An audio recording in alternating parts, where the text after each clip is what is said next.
Sometimes I have nightmares of the future LeBron James documentaries that his own production company will be putting out, documenting every uncontested layup and wide open jump shot and telling everyone how amazing they were.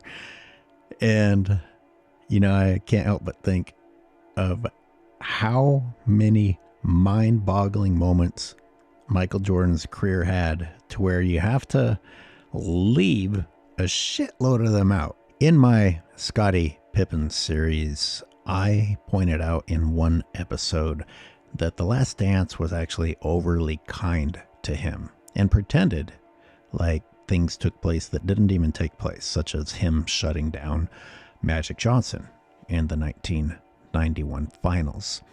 I have also mentioned in other episodes that Michael Jordan's legacy is so great that winning that first title against an icon like Magic Johnson was like condensed to a couple of minutes.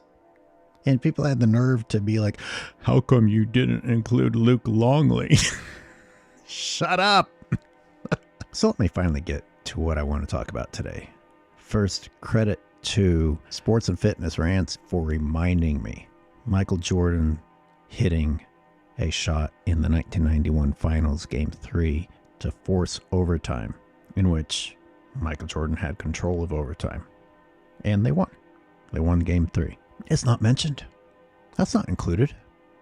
It was the cliff notes of an NBA Finals in The Last Dance. Where was Scottie Pippen? Scottie Pippen was on the bench. Scottie Pippen had fouled out. Not only do I contend that Scottie Pippen did not shut down Magic Johnson, I showed in the episode in my Scottie Pippen series that he wasn't actually the one guarding Magic Johnson very often. It was Michael Jordan himself shutting down Magic Johnson. So finally, Scottie's on the bench, so we don't have to hear any bullshit about what Scottie brought to the table. On the other hand, LeBron fans are capable of anything. They might give Scottie credit for, cheering for Michael from the bench. Do your job. I don't know. And many of you have said, hey, analyze some of the older games. Well, Sports and Fitness Rants gave me a good excuse to do it. So let's take a look. Man, this guy looks really calm. This guy is in his first NBA Finals, and I feel at ease watching him bring the ball up. He's got Byron Scott guarding him. Byron Scott is a household name if you grew up watching the NBA. If you are a LeBron generation, I couldn't give less of a shit if you know who Byron Scott is, because you don't know fuck about fuck. 7-1 Vlade. That is a great contest. That is a better looking pull-up jump shot. Something that LeBron James could have really used in the last 5 years, and has shown us over and over and over again that he does not have. So that was Jordan bringing the ball up at the end of regulation, forcing overtime. Let's look at a few other plays. There's still 3.4 seconds left. The Lakers have a shot, and we're going to have Jordan guarding Magic on the inbound, and then you have Jordan racing over to help and deflect the ball. It's so different than what we're watching in today's NBA. There just seems to be very little defensive hustle outside of guarding your own man. There's not a specific play that I want to look at here. I just want you to look at all the guys guarding each other and the continuous ball movement. That stands out to me now because so often on offense you see the team come up and then people just go to a spot and stand.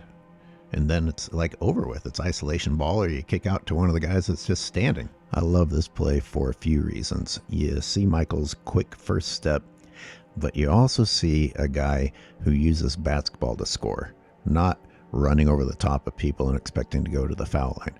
Watch how he rotates his body to protect himself from the defender and reverses off the glass.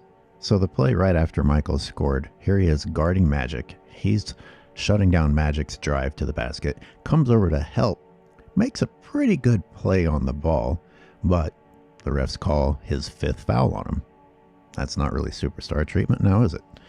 So Perkins goes to the line. The team needed Michael there. I mean, he is all over the place making defensive stops. I think some people had the nerve to say that his defense was overrated. Huh, maybe underrated. Look at little BJ Armstrong in the background. He's not about to get traded. The Bulls aren't about to give up all their draft picks to bring in superstars. Nope. BJ's going to stay. BJ's going to get to develop.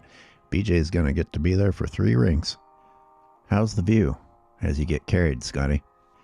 Jordan gets fouled at the other end. I got to tell you, there's no nervousness about whether he's going to make them. None. The final play I want to show from overtime. This is just vintage Michael Jordan. The defense collapses. He just decides to float to the other side and finish. Again, I love seeing a 6'6" guy use grace to score rather than bully ball. That's so beautiful.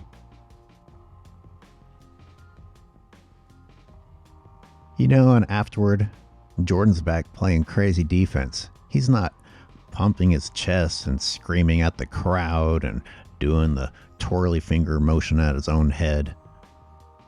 He's fucking hustling his ass off at the other end.